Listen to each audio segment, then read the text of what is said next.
Good evening, everyone, and welcome. I'm Frances Hayashida. I'm the director of the Latin American and Iberian Institute, or LAII, at the University of New Mexico.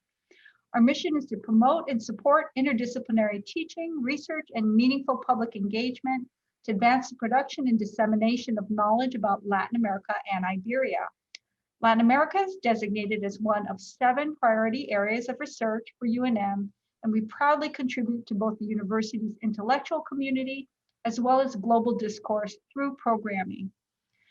I'd like to first acknowledge that the University of New Mexico sits on the traditional homelands of the Pueblo Sandia.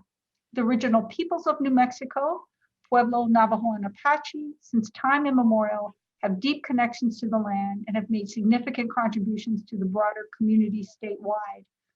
We honor the land itself and those who remain stewards of this land throughout the generations, and also acknowledge our committed relationship to Indigenous peoples. We gratefully recognize our history. This evening's panel, working in the international arena, both domestically and abroad, will be moderated by Soledad Roybal. Soledad is a graduate student in the Latin American Studies program at UNM. She previously served in the Obama administration at both the US Department of State and the US Department of Labor.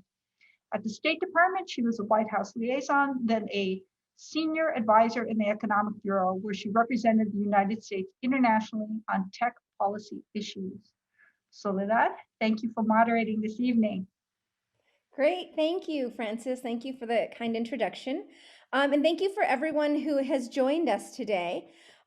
Please feel free to drop your questions in the chat and let me know if you want to actually speak your question or if you'd like for me to actually read the question for you. We're happy to do either, but it'd be great to see your face and hear your questions personally. So let me introduce our 3 panelists. Jason Chang, Megan Wilson, and Francisco Paco Perez. Jason serves as a program analyst with the International Programs Division on behalf of the U.S. Department of Agriculture. He's with the Natural Resources Conservation Service, NRCS. He's a returned Peace Corps volunteer from Ukraine and a congressional staffer, and he worked in the in various nonprofit organizations before joining government. Jason holds an MA in Sustainable International Development from Brandeis, and he's also a UNM grad. Woof, woof, woof.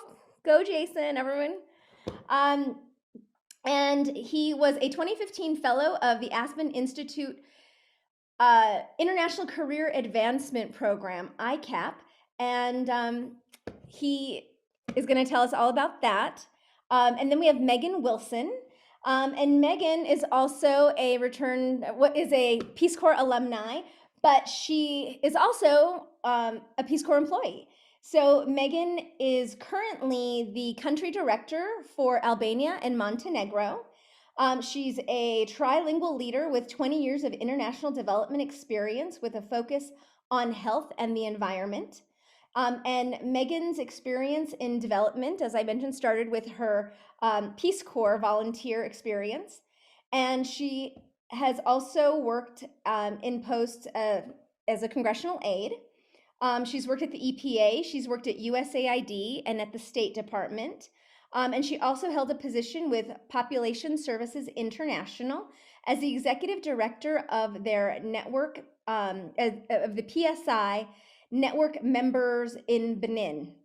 Megan has her master's degree in international development work from Princeton, and she got her bachelor's degree in chemistry from chemistry and international affairs from the University of Colorado. And that was interesting. I had no idea, Megan, you had a chemistry degree. Finally, we have Paco Perez. And Paco is a public affairs officer at the U.S. Consulate in, should I say Rio de Janeiro or Rio de Janeiro? And Paco... Rio. His first assignment was actually in Matamoros, Mexico. And he has also been posted in Santo Domingo, Dominican Republic, in Benin, and in Panama. And Paco studied international business and played soccer at the University of Tampa, where he got his undergrad. But Paco is also a Lobo because he went to law school at UNM. So thank you all for being here. And a special shout out to Megan, because even though she's in Albuquerque, she is on Albania and Montenegro time. So thank you all. And let's just start with, I'm going to start with Jason and then go to Megan and then to Paco, because that's the order I have you on my screen. And I'd love for each of you to tell us a little bit about your background, where you grew up, your experiences in college, and how you got interested in international affairs and eventually were able to build a career in that space. Well, thank you, Sully, and everybody for listening. So I grew up in Albuquerque, and so a local boy. I was a terrible student. Part of the issue was that I listened to everybody else tell me what I needed to be, and I never really figured out what I wanted to be until I was having this conversation with a friend of mine, and he looked at me and said, "You're being an idiot. And why don't you just start taking some classes on political science, because you have a mild interest in it, which is not what you've shown with any of the other topics, and see how that goes." I happened to fall in with Professor Greg Gleason, who taught Central Asian politics, Russian and Central Asian politics, and I fell in love with that. I absolutely fell in love with that. I had no idea about the intricacies of that region. And as I kept taking classes, 9/11 occurred, and suddenly my studies were relevant, and that was very exciting. And not really knowing what I wanted to do, I did what some people do when I joined the Peace Corps. They happened to send me to Ukraine, where I was thoroughly frustrated with the way things were done, and figured, well, I think it's a legal issue, right? It's people do things because those are the structures by which they do things. So that's kind of how I fell into my interest of institutional reform, because I've been mostly a failure most of my life and was frustrated by other people who couldn't get their act together. I hope that helped. Thank you, Jason. I appreciate that. And, one of the things that Jason and I often talk about, because I've known Jason since high school, is how we were both really terrible students. And how even if you're a terrible student, there's still opportunity and a lot of room for the talents that people have that aren't necessarily academic talents. Megan, tell us about your experiences. Thanks, Soledad. So I'm also from New Mexico, but not Albuquerque.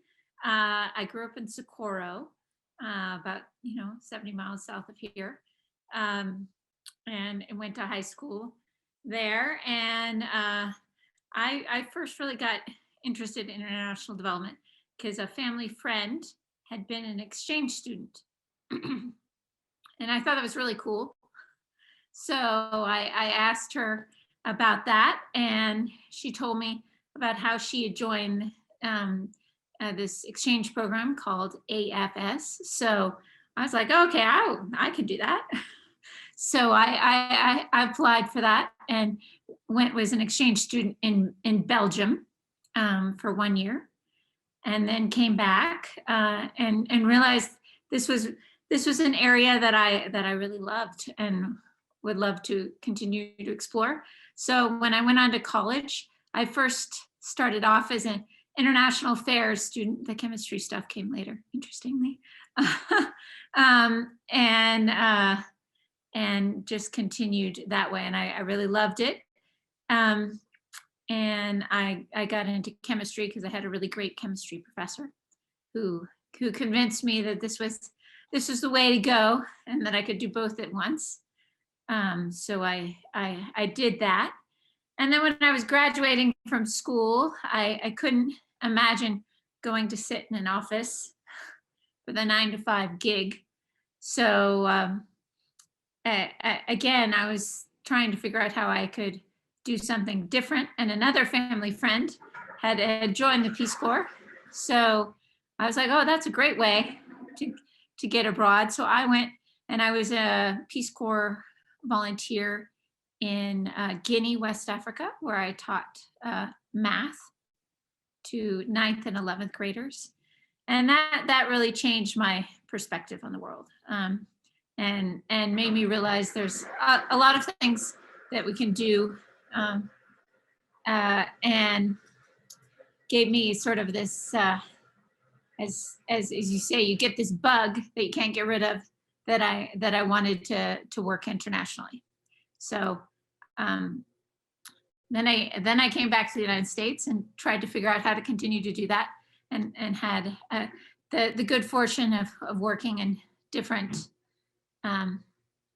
government agencies, but started out just trying to get to know how things work. And I first worked for a representative from New Mexico. So you never know where you're going to start. And I think leveraging your network to make that happen is really important. And all these people on the call are your network. And there's lots of other people out there, I'm sure, in your university, from your high school, from your family and friends that can help you think about what those things might be. So back over to you, Soledad. Thanks. And it was in that first job when you came back where we met, working on Capitol Hill. So it was there's so many great people that you get to meet in so many different aspects of your life. Paco, tell us about where you come from and how you got into this line of work. Thanks so much, Soledad. It's such an honor to be here. Jason, Megan, thanks for sharing your stories. Mine is similar. I was just a kid in New Mexico. I grew up in a little city, Belen, just south of Albuquerque. And I just got really lucky. There was a foreign service officer that retired in my hometown in Belen. His name was Cortez Kibble. And I met him when I was a junior in high school. And he said, hey, you want to travel the world? You want to learn languages? You want to represent the United States, working in embassies and consulates overseas? He said, join the foreign service. I said, all right, what do I got to do? And he said, well, there's this test. And he gave me the snail mail address. And I remember I wrote a letter to the State Department. And they sent me back this big packet. And it said, you have to be 21 years old to take the test. And I said, all right, that's it. That's what I want to do. And so I went to college. I studied in Tampa. I played soccer. But all throughout college, this is what I really wanted to do. So as soon as I was old enough, 21 years old, I took the test.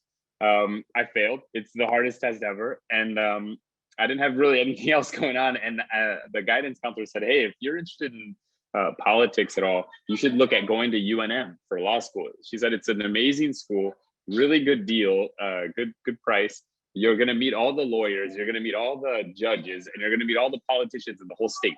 So think about it. And I said, all right, what do I got to lose? So I ended up back at UNM and I went to law school and I kept taking the foreign service test again every year. And I kept failing and failing and failing. And then finally in my third year of law school, when I finally was graduating, I passed. So everything just worked out perfect. I ended up going to DC and joining the State Department right after that. And what's cool about the State Department, and I'll tell, hopefully you can tell a little bit of about what that career process is like. But once you get there, the Foreign Service Institute is where they welcome you to the State Department.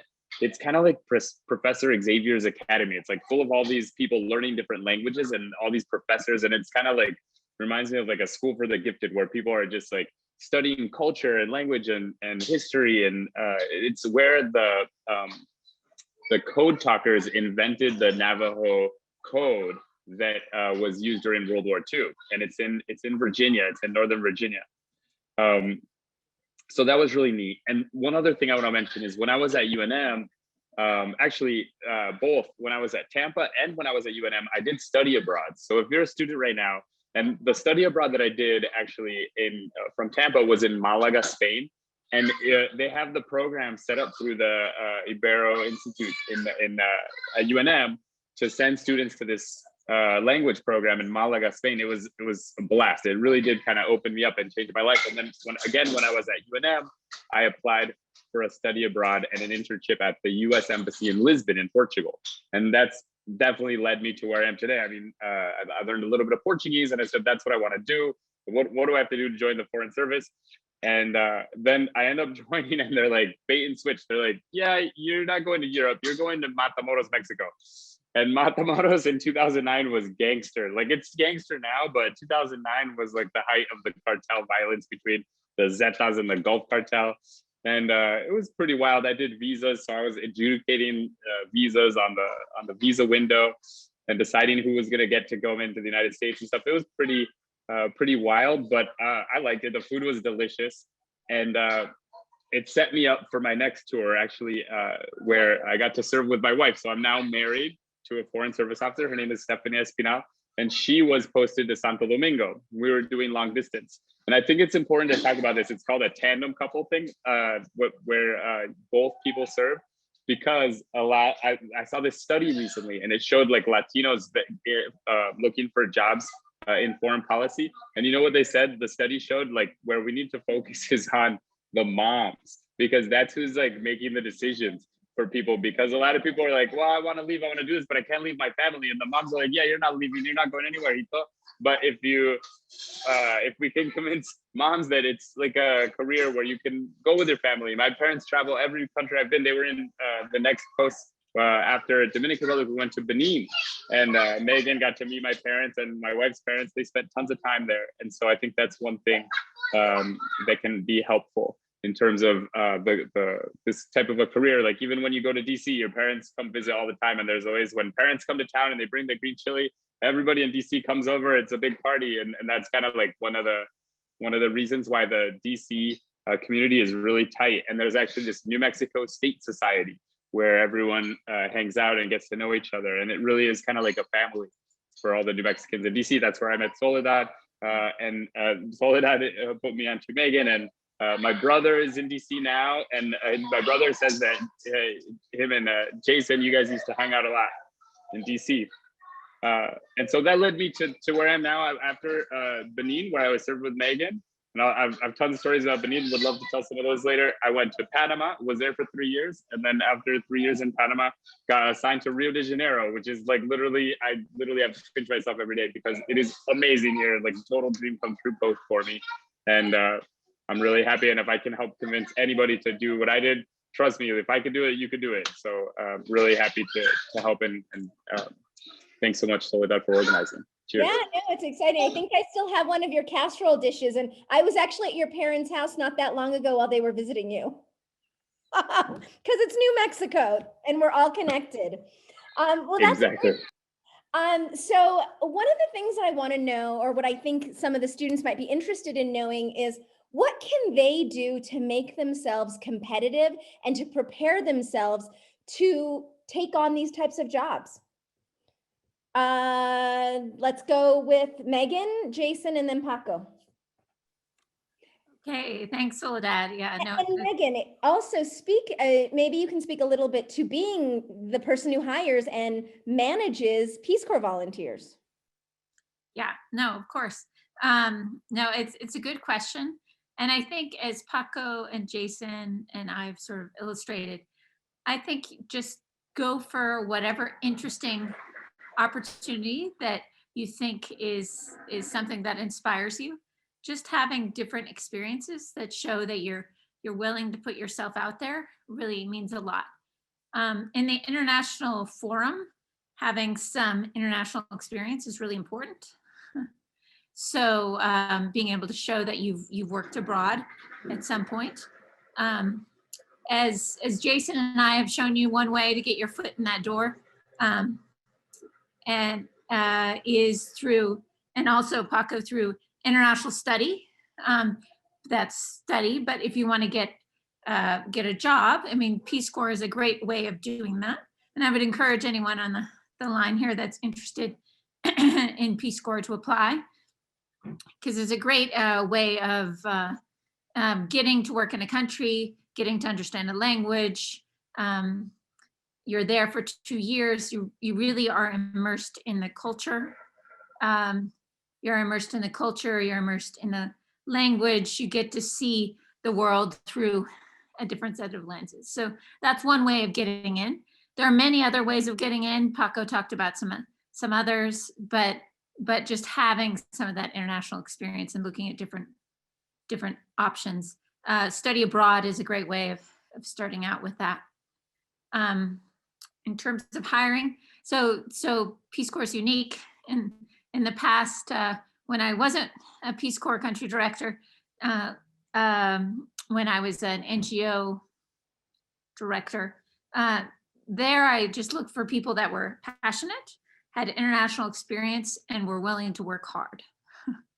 So I think those are the things that sort of can set you aside and make you stand out. But you need to really work hard. Part of the challenge is sometimes people want to jump forward in their careers and do higher level stuff before they've done some of the hard stuff. Like Paco talked about doing visas before he does some of the fun stuff he does now in public affairs. Sometimes, having to do that hard stuff first to show that you're willing to commit, or being a Peace Corps volunteer, for example, in a village for 2 years, which is not easy, but really fulfilling, shows that you're committed to this field and willing to take the sacrifices with the fulfilling part of the career, because goes both ways. Paco talked a little bit about the challenges of being a tandem couple. It's a really fulfilling career path, but it doesn't come without challenges. So it's important to know those things. All right, hope that helped. Back over to you, Soledad.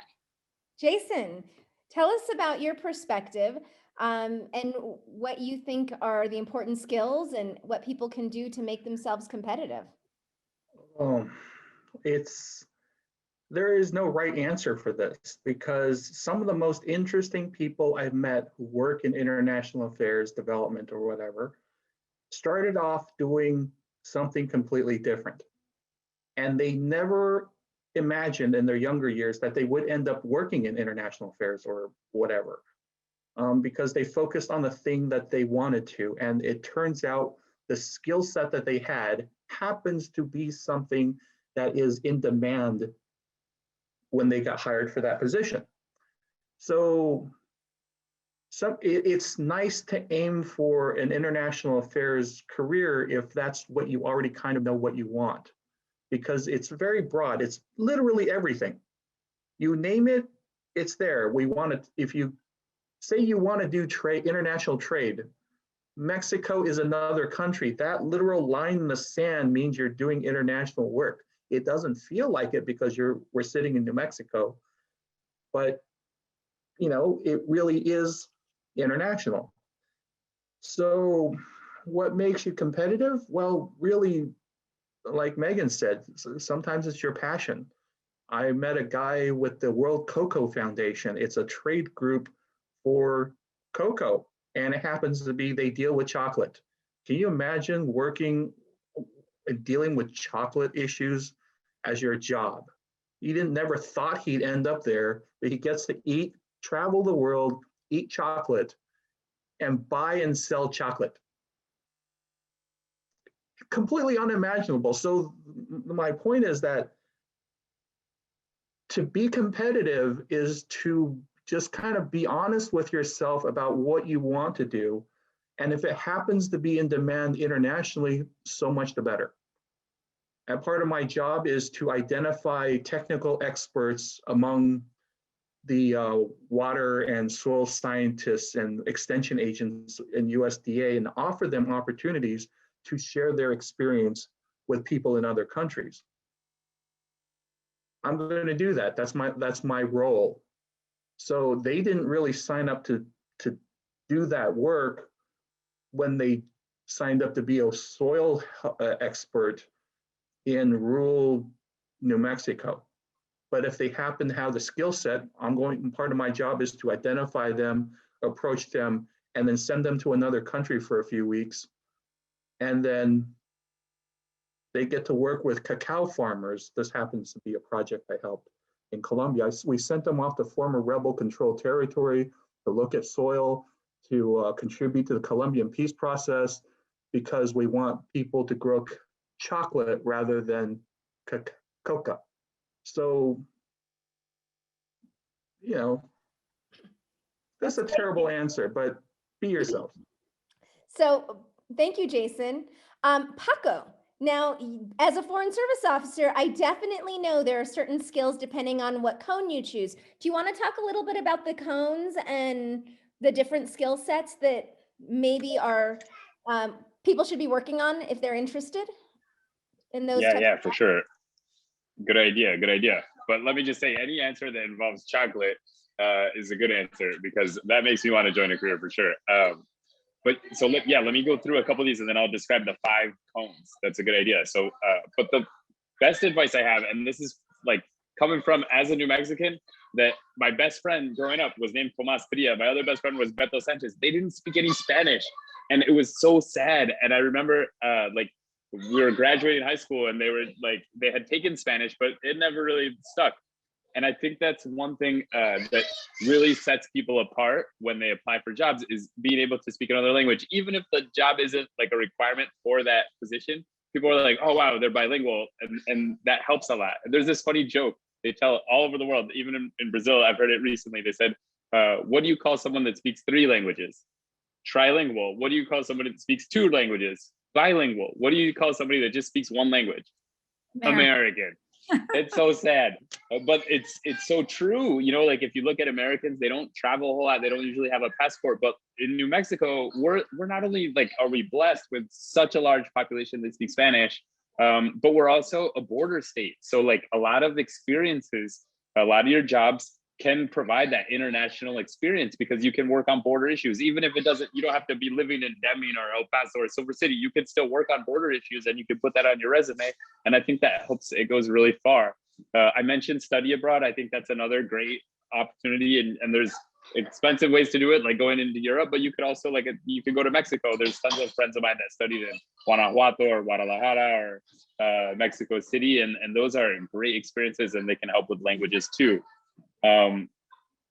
So before I talk about the 5 cones, a couple other things I wanted to mention. There's these websites, these organizations that help recruit students and professionals for jobs in Washington, D.C. And one of them is called HACU, H-A-C-U. It stands for Hispanic Association of Colleges and Universities.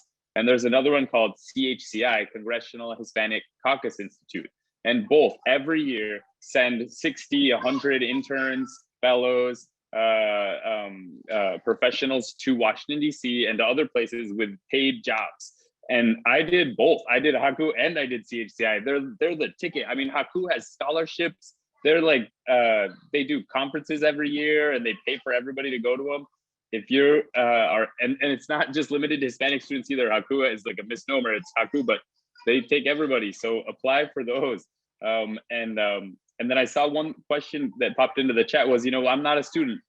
The Foreign Service, the median age for people to enter is 37. So it's not, it's very rare that a 25-year-old joins the Foreign Service. And in fact, I remember in my class, there was a 60-year-old guy that joined the Foreign Service. He had a whole career. He said, I don't care. This is always my dream. I want to do this for 5 more years. And then I'm going to retire, 2 tours. And he did, and he loved it. So think of it even throughout your career. And if you know people that aren't students but are interested, pass it on to them.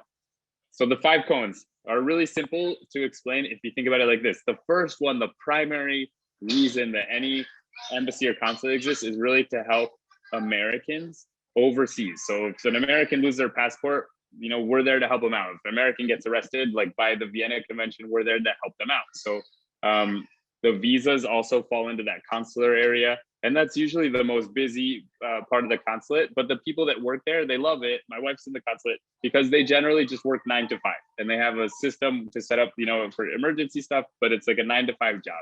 That's the consular one. That's like the most easiest one to think of. And then there's the second one is management. So the management is pretty similar. The management cone officers, they have to deal with how the embassy works, how many cars there are, where people are going to live, travel. They do all the administrative work of the embassy. They run the embassy. They keep it moving. Then there's the next two are simpler if you think about WikiLeaks. So if you guys remember WikiLeaks, we had all these cables that came out. The people that wrote those cables were usually the political officers, who their job is to meet with the politicians of a country and then take notes, understand what's going on, the dynamics, and then report it back to Washington. And the second cone is the economics officers, which do the same thing, only they meet with the business leaders and they study the micro and macroeconomics of a country. That's four. The final one is the best one. I saved it for last because I'm super partial to it. It's the one that I do. It's public diplomacy. And that your job is basically to sell America, to be the face of America, to talk to the media, run our social media, which before like wasn't that important. 5-10 years ago, they're like, yeah, whatever, Twitter, this and that. Now it's like, I have to be in every single conversation with the ambassador to make sure that what we put out on Twitter is correct and is going to explain our policy well. So that's public affairs also has education components. We send students to the US on Fulbrights and other scholarships, and we help American students that go to study abroad. We also do English learning. It's the most fun one, and I'm happy to talk to anybody that's interested about what the different cones are, because you have to select your cone when you apply, but you can't go wrong with any of them. Thank you, Paco. So you touched on this question, but I'm going to ask Alan to unmute himself, and if he wants to be on camera, to ask his question, and Jason and Megan and Paco, if you have anything more to say, can chime in. Hi, Alan. Hi, everybody. And Paco, thank you for answering part of my question. So Jason, I mean, thank you all for sharing your stories. So Jason, like you, I had no idea what I wanted to do after college. I was a creative writing major. So I was looking at a future of flipping burgers for a living. And I ended up doing some editing jobs, and then ended up in a digital marketing incorporation, and just rose up the ranks, and then was laid off last year due to pandemic stuff. And so I was pretty burnt out at my job anyway, and really have been looking for something that's more serves the community and helps people. And I really and this is lame, but I was coaching youth basketball with my kids, and really got into like making a positive difference in other people's lives. And so I'm wondering kind of what advice any of you might have on someone who is, up over 40, looking to maybe look at something like this. And while the travel sounds fun, I would also be interested in hearing any stories about like uprooting family and that sort of thing, and how that works out. So thank you. Let's go first to Jason, and then Megan, and then Paco.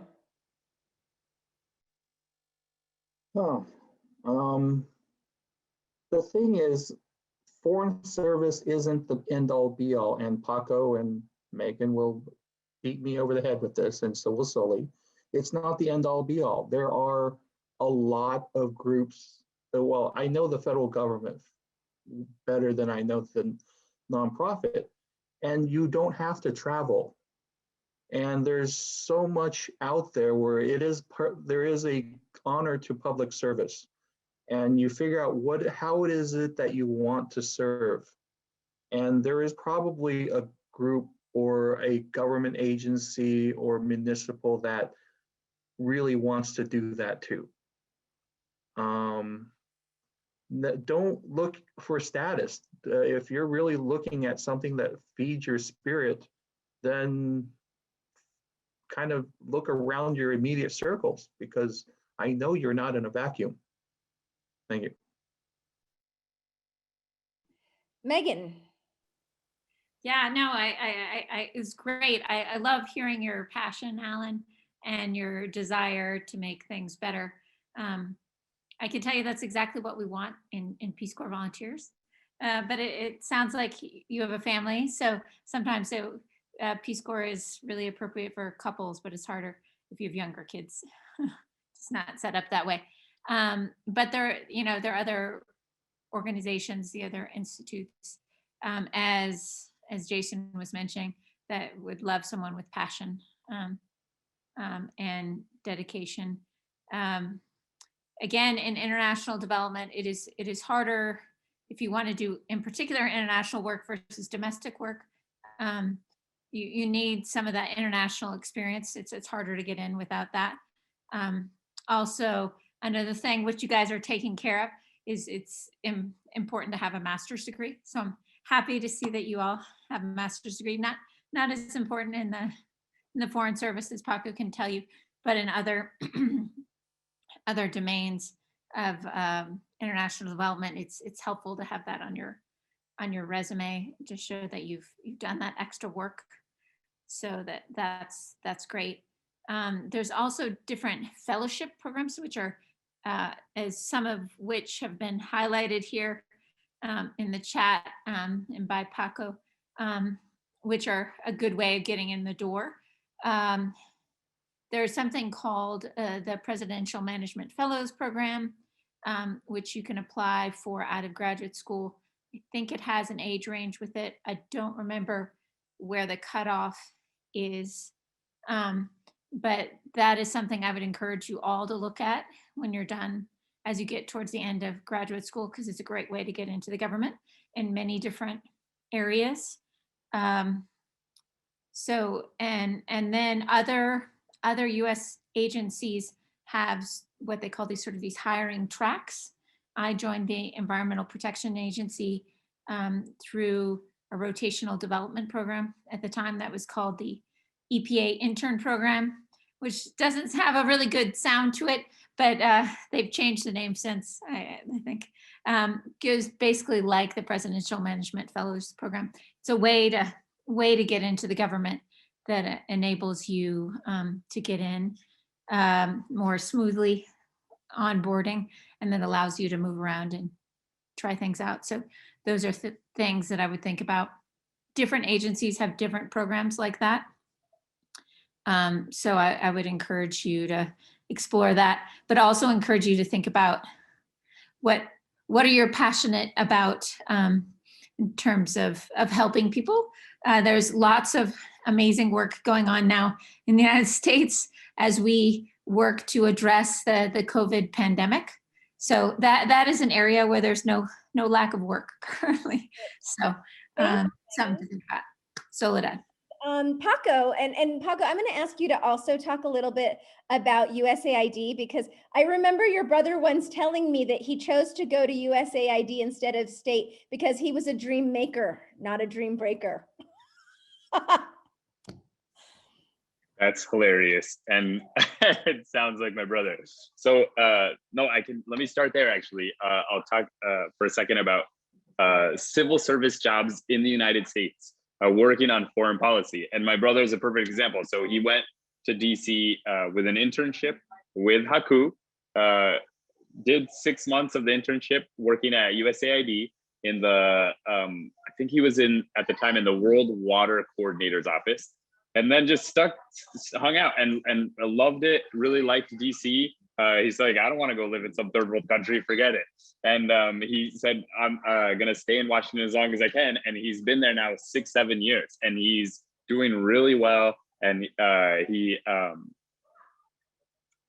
worked for that World Water Coordinator for a long time, which is kind of a funny story because the World Water Coordinator at the time, his name was Chris Holmes. And people probably don't know him, but his daughter was Elizabeth Holmes, and she was the one from Theranos, that company that was going to be able to like take a prick of your blood and tell you all sorts of stuff, but they ended up finding out it was like this huge fraud. So my brother was there for like that whole wild ride. When she was a billionaire, she was like on the cover of Forbes, and then when she had the downfall. So side story, but civil servants make up I'd say the bulk of the jobs in Washington, D.C. For the State Department, but also like Jason said, in other government agencies. So there's the Foreign Commercial Service, USDA has a foreign service. There are tons of jobs in those areas in Washington. And like Soledad just mentioned, or I think it was Megan said, COVID changed everything. Before, there was nobody working from home. I was not allowed to telework one day of my whole 11-year career. And now all of a sudden, I've just spent the last 8 months teleworking. So I think like the whole the whole system has kind of been flipped. There's this thing now called domestic employees teleworking overseas called a DETO. That's like the new rage now. So you can work from home on an overseas project. And I think that's just, I mean, that's the way the world is developing. So I wouldn't count it out if you said, I don't want to travel, I just want to stay in the United States. There's ways to do that. But just briefly on the foreign service, let me just say, like, it sounds daunting, right? To like move around every 3 years to a new country. And it is, like, don't get me wrong, like you have to reinvent yourself and you have to take all your stuff and go to a different place. But they baby the heck out of the foreign service officers. And you, Megan, Soledad, you guys can attest, you've seen it. I mean, they come, they pack it all up. They move it all for you to your new country. And then when you get there, I mean, they literally do roll out the red carpet. They pay for everything. They assign you a house based on your family size. So if you have kids, you get this larger house. They send your kids to an American school. And it's usually, you know, the best schools in the country you can send your kids to. And that's paid for. That your housing is paid for. When you go to the training in Washington, D.C., if you're there for an extended period, they pay you per diem and they set you up in residential housing while you're there. So it really is, it's kind of lush in some sense. Like, I feel terrible sometimes when I hear about how people, you know, take advantage of it, or just say like, oh no, I'll take an overnight in Paris because I can, or whatever. And you're just like, that's terrible because it's like on the government dime. But if that's your concern, I wouldn't worry about it. They really do take care of you and your family. Thank you, Paco. And it's funny because I do give so many of my foreign service friends a hard time when they complain. I'm like, you can order your Doritos to wherever you are on Amazon, really? And how much do you order from Costco? 100%. My wife, she cut me off. She was like, no more ordering from Amazon. It's terrible. Just like live off the land. So I did a whole year not ordering one thing. But you have people that literally order all of their food on the Amazon pantry. And you're like, guys, like, you can live without this stuff. Like, just relax. But no, that's just like one of the perks. It's totally like first world problems in like really tough to live places. And there are people with lots of children, and all the children are very well taken care of. So I actually have a question for Megan, and I am going to have a similar question for both Paco and Jason. But Megan, what is it like working as a woman internationally? Tell us about some of the challenges and struggles that people should be aware of being a woman working abroad. Yeah, and I like to highlight this. So thank you for raising it, Soledad, especially coming out of Women's History Month. It's nice to talk about these things. I think one of the things that is important to think about is, I mean, Paco talked about and Jason talked about, there are many different jobs, so you don't necessarily have to go abroad. However, if depending on where your career aspirations lie, if you go into international affairs, I think it's important to recognize that if you want to move up in the ranks, you will most likely have to live abroad at some point. That's sort of part of the package. You know, I've loved it. It's been great, but it's important to recognize that means that you'll be away from your family and friends. So there's trade-offs there. And everybody is different, and it's worked out really well for me. And I've loved it. I met my husband in Benin when we knew Paco.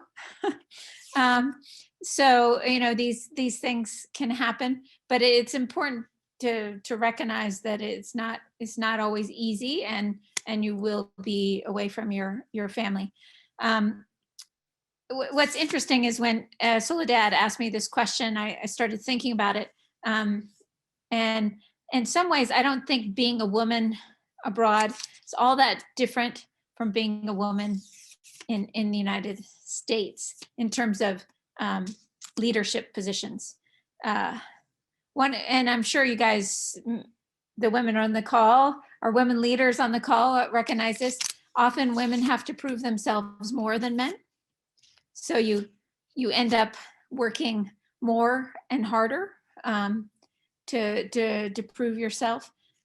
In some ways, in the places I've worked, since there's a respect for hierarchy, even though I was a woman, people didn't, it wasn't as much of a concern because I was the boss.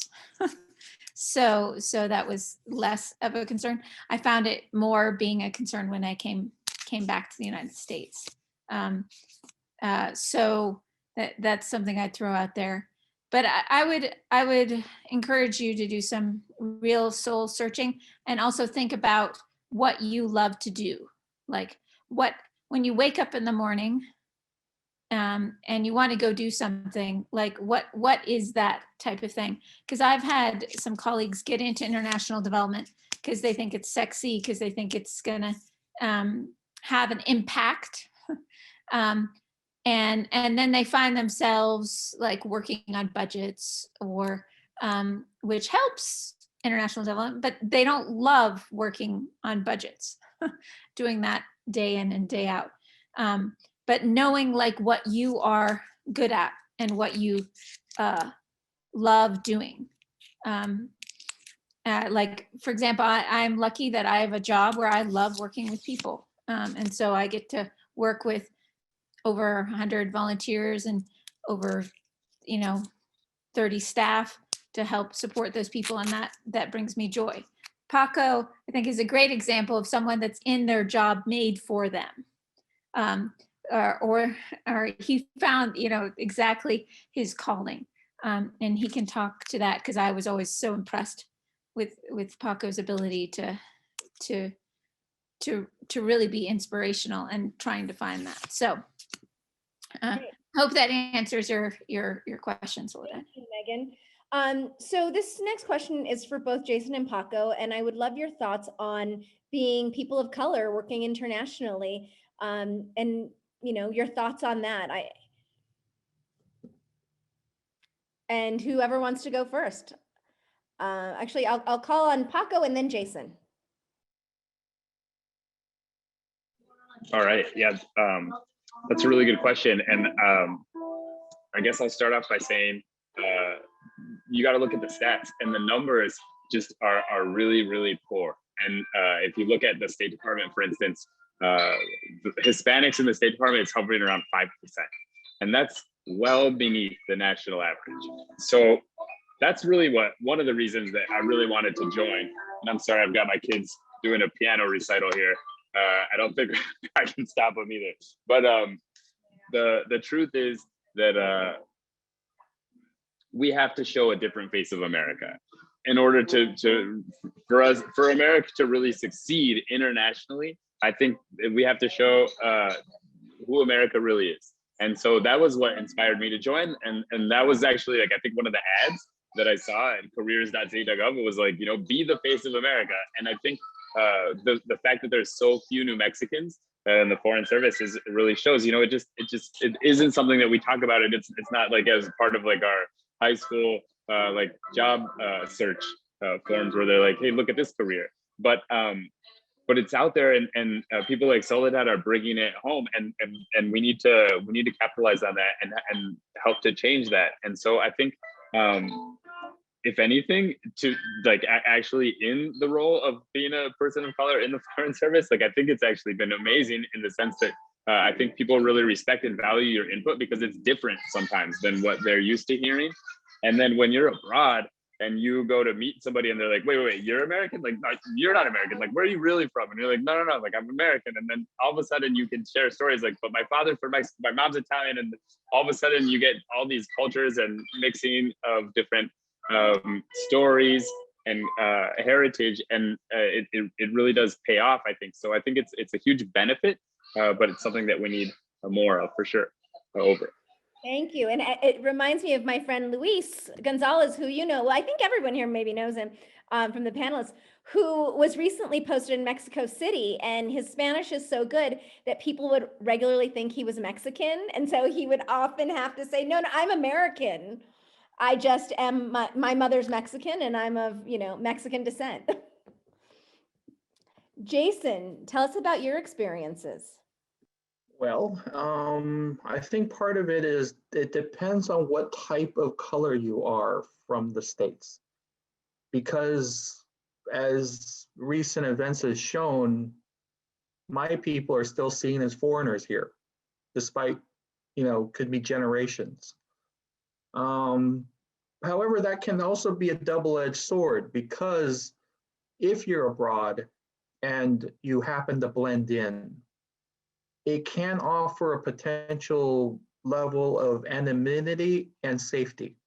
For instance, I was a Peace Corps volunteer when we invaded Iraq for the second time. And the US wasn't particularly popular at the time.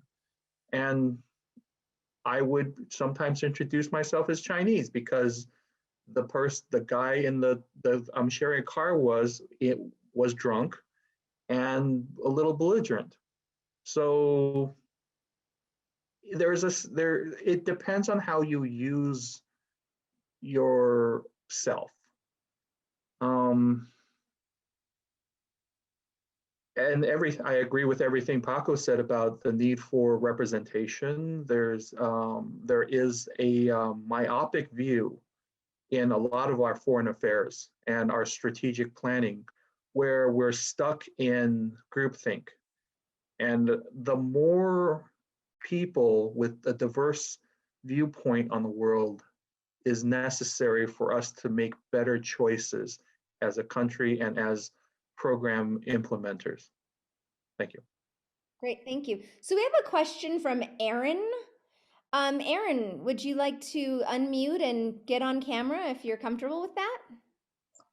Sure. So my question, I'm actually in STEM. I'm working on a PhD in statistics. And, all of my background is first math and now stats. And, my whole purpose for doing that is to be of like a greater help, to utilize that to help other people, like through, whatever analysis might be involved in making things like, COVID vaccine, cancer research, whatever. And, I know that there is a certain degree of cooperation between countries to tackle things like that. Academics seem to be pretty good about that for the most part. But I was just wondering, do any of you have suggestions or ideas where I might look for some good STEM connections that would kind of help me get into that international arena? I'm going to speak up a little bit here, and then I'll move to Jason. Only because I worked on some projects with the International Telecommunications Union, the ITU, which is a UN organization. I would highly recommend looking into that. They actually are really focused on, and I worked on a project on digital gender equality and bringing women and girls and helping them. And they're always looking for technical people who can help with some of their projects. So that's my little plug. And then I think Jason, or who has to answer? Jason, and then and then Paco. And go ahead. Working on global food security, we often worked with our colleagues from the National Agricultural Statistics Service. And we've used their expertise in helping countries develop policies on how they can better identify the type of food that they need to grow in order for them to, one, feed their people and be competitive in the international or trade arena. So that's an avenue. Trade is a very important aspect of people being able to feed their families.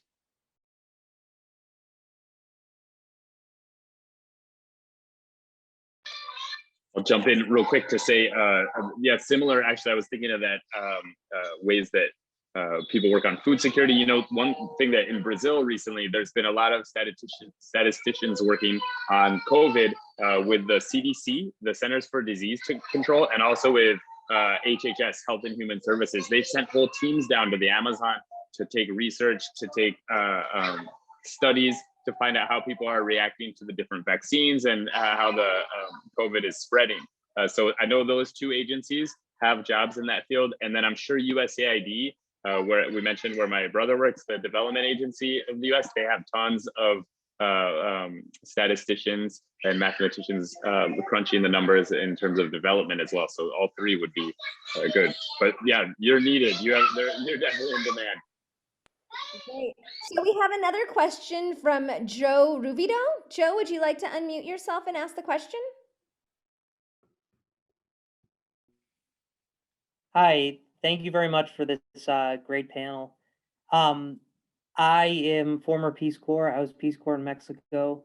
And I also went to Brandeis, Jason, so we have a lot in common. I'm a New Mexican though, and I'm here doing AmeriCorps because Peace Corps is on hold. And I love talking to people. I joined Peace Corps because I turned 30 and I knew I couldn't wake up at age 40 sitting behind a desk working the same boring job I'd done for my 20s. So I'm wondering what specific roles, if not in State Department, I should be looking for in international development where I can interact with people, be what's a good role for someone who wants to work with people and be a communicator rather than someone working on budgets, as Megan said. And thank you. And I just want to say something really quick. Last week we had a panel with Fernando Flores, and he works on budgets, but he works on budgets for UNHCR all over the world. So he does really interesting and dynamic work. So I just don't want to poo-poo budgets too much. So who I wants did it for 10 years. I don't want to do it for another 10. And Soledad, if it's okay, I can jump in here a little bit. That'd be And we all love money, especially in international development. So you need money to do the work. So that's important. There are a lot of different ways of getting in, Joe, and it depends what you want to do. Right now, if you want to do something on the ground, and with your return Peace Corps cred, I don't know when you finished Peace Corps. When did you finish Peace Corps, Joe? Can you refresh my memory? Unfortunately, I was one of the evacuees last year, so I might go back. Good. Yeah. Good. Well, I'm sorry that you were evacuated. That was not an easy experience, I know. But one opportunity that just opened, like just opened, as of yesterday, is Peace Corps is partnering with FEMA to help roll out COVID response in the United States. So that's another service opportunity that if you want to jump in and do service in your own country while we're waiting to open back up Peace Corps, that's another option. But that's here. But if you want to do international work, there's all these different ways of doing international work. We've talked a fair amount about government today. There's also the whole nonprofit space, of which I spent a lot of my career in. And that can be a lot of fun too, if you like to make things happen, as I do. like to see things move forward. That's how I knew Paco, because I was running an NGO in Benin. And one way of getting into the NGO space is working as what they call a desk officer or a program manager. So you're basically the person in Washington that the people in the country offices reach out to ask for support to move things through the system. And that's a good way of getting in and then moving up. I joined PSI as a program officer after graduate school, and then had several jobs, progressive jobs through the organization. So, and most NGOs have a similar entry level position that I would recommend. I know Catholic Relief Services in particular has a very interesting onboarding program where they particularly look for people that have international experience, such as returned Peace Corps volunteers, to bring them into their organization, move them up. And if you like public health, I would encourage you to also look at PSI, where I worked for many years. Thank you very much. I appreciate the answer. And I already applied for the FEMA thing. Oh, good. So it would be sad to leave Albuquerque. Rock on. I'm going to provide a very confusing answer. And what that is the more specific you can be with what you want to do and what your skill sets are, the more opportunities you'll find for yourself. So for instance, for my graduate degree, I focused on legislative drafting for democratic social change. Well, to normal human beings, that doesn't mean anything because I don't have a law degree. But I focused on that, but I also had to reflect on what that skill set meant. So when I finally figured out that what I did in the normal world was institutional reform, where I can translate policies into actionable programs, I suddenly found myself not with 4 or 5 potential employers, but over 500 potential employers, and I actually started getting interviews. So the more specific you are in what you want to do, especially in this field, and then having a skill set that in a language that they understand will help you find more opportunities in the long run, if that makes sense. Great. Thank you, Jason. So we're getting close to the ending time on this. I don't know if Paco, you had anything you wanted to add to that last question. But because we're getting so far behind, or we're getting close to the ending time, and I don't see any additional questions from attendees, my final question to each of you is to tell us a little bit about some of the most difficult challenges you've overcome, and advice you would have given to yourself or advice you'd give to others right now, that they can take with them as they move forward. And we'll start with Paco, and then we'll go to Megan, and then Jason. Hey, thanks for letting me go first, because I was going to mention one thing on that last question for Joe, actually, quickly first. I love Peace Corps volunteers. I always hang out with the Peace Corps volunteers in any country I go to. I feel like I'm honorary. But one job that I had with the Foreign Service in Washington, D.C. was in the Operations Center. It's the 24-hour call center that handles the Secretary's phone calls. And they always have Peace Corps volunteers working there, our PCVs. And I think it's because there's a hiring preference for former Peace Corps volunteers for the State Department. But I'd say there's always 5 or 6 of them in that office. And it's a super fun office if you like dealing with people and you're constantly on and you work shifts. But if you're interested in that one, check it out. And they have their jobs posted always on usajobs.gov. So, those aren't the only ones. There's other jobs in the civil service in Washington, D.C. And then Foreign Service, obviously, just take the test. And I think I'll start there with Soledad's question. I mean, the biggest challenge for me for this whole thing was dealing with failure, right? Like only a few people pass the test. I think only 20% of the people pass the test on the first time. Then you go to an oral exam. Only 20% of the people pass that test on their first time. And then you have to do a security clearance and a medical clearance. And then that only gets you on a list of possible people that can get called up for the Foreign Service. And if there's no funding that year, they don't get called up. So you have to be ready to deal with failure and have a lot of patience with the process, the bureaucracy. It's not easy. There's a lot of waiting, but you just have to kind of go with it. I had this boss once that told me, when you join the Foreign Service, your first tour is directed. They tell you where you're going to go. You get sent there.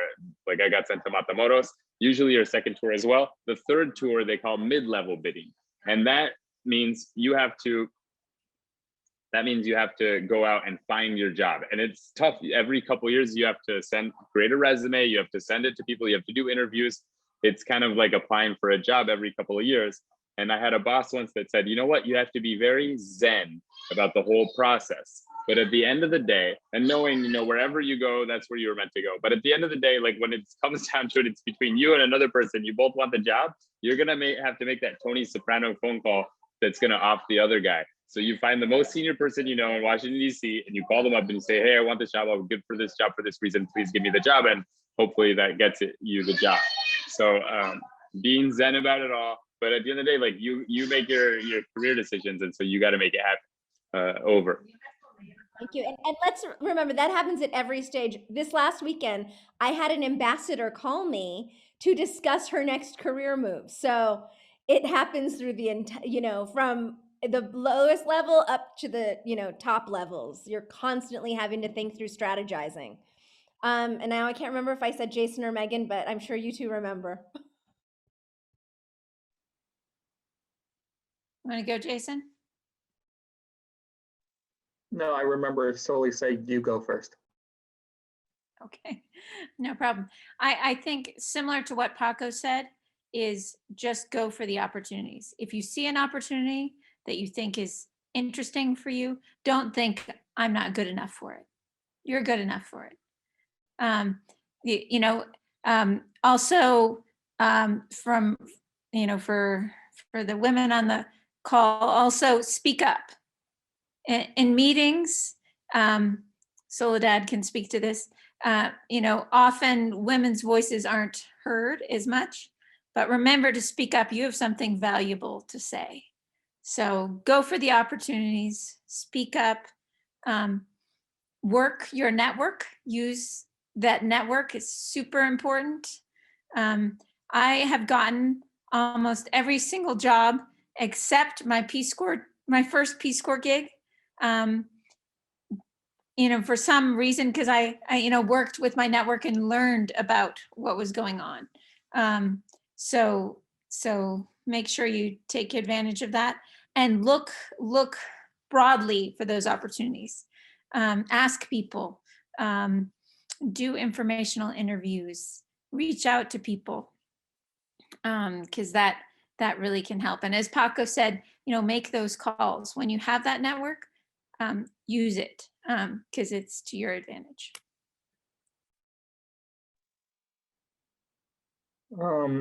I would say be okay with your failures, learn from them. And then, because that ultimately is what's going to make you unique in the long run. And building on the others, I would say, especially those of you looking for work, getting the interview means you're qualified, period. You're qualified. Otherwise, they wouldn't spend the time talking to you. Whether you or not you get the job is about them and who they think they want. So it's not a hit against you if you get rejected. So just bear that in mind. All right, thank you. Jason, really quickly, can you talk just for a minute about ICAP? So the International Career Advancement Program is a program aimed at bringing in more minorities in the mid-range government and trying to push us into the upper parts of government to have better representation. What we also do is we focus on bringing more people of color through high school and on up. So there's the Global Access Pipeline that we're part of. That any questions on that, or I'm not? Well, if anyone wants to know anything more about ICAP, please Google it. And I'm happy to sort of put you in touch with Jason. I'm volunteering him. Yes. Anyway, it's about the time to end. I want to thank all of you who have attended and who've asked questions, and my good friends Paco, Jason, and Megan. And thank you so much for taking the time to do this. And I will let Francis close out for us. I just want to say this was fantastic. Thank you so much. I learned a lot. I'm sure everybody else here did as well. You've given us just really a lot of resources. So thank you for being so generous with your time and with your experience. So I don't know if people want to give them the Zoom applause to show their appreciation. Well, thank you all. And actually, we do have another panel coming up later on with on Guatemalan refugees. So I do want to plug that one. So please keep your emails open, and we'll be sending out information on that soon. And let us know, as Francis mentioned in the chat, if there are any other international career or other sessions that you'd be interested in us trying to put together. So thank you all so much and have a great weekend.